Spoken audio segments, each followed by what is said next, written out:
And this is not your only game, though. You've got some other games in the pipeline, isn't that right? So Digging for Dinos is my next one coming out, and right now you can only see the picture of it on BGG right now. But yeah, that's all I got, and that's all I could find anywhere. That's by 3WS. It only has been recently announced, so like these things are on the pipeline, which is funny because actually I think it was my 4th signed game, but they fast tracked this one. So yeah, this one's going to end up faster. This is a simpler game. This is an interesting one where it's a set collection game with an interesting moving mechanic. So you have a grid of square cards laid on the table, so like 4x4, 5x5, depending on player count. Okay. And you have 2 archaeologists, which are tiles that sit on different tiles or different cards.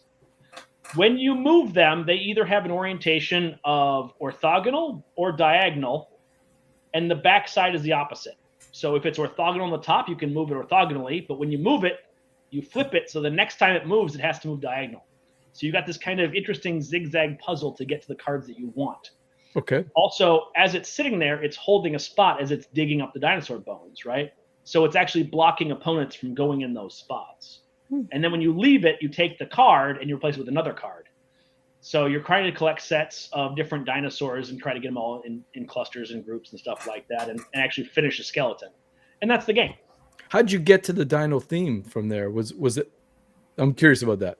Yeah, that's a whole journey. That one actually started as a civilization building game and went completely sideways.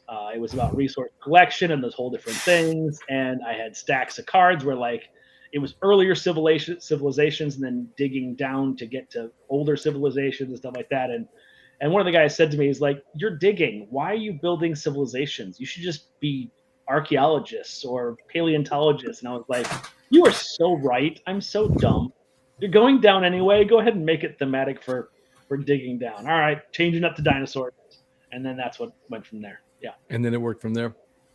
Was I'm trying to think of the museum that is in Chicago there on it's the Natural History Museum. Yeah.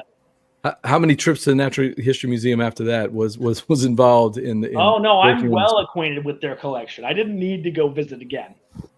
Although I have a feeling when this game comes out, I'm going to set up a booth there and I'm going to sell games or something like that, right? I'll do demos and sell copies, but yeah. It's hard to tell from the picture. It looks sort of like the size of an Oink game or some of Chad's little smaller Play-T games that he's been co-publishing with Play-T Publishing. But is it a bigger game than that? It's going to be bigger than an Oink game, but it's not going to be as big as WINE CELLAR.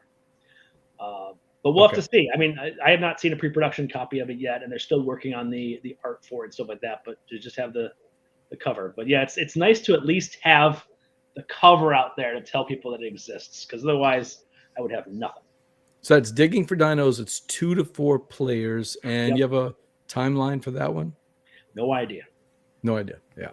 So just keep an eye out for that.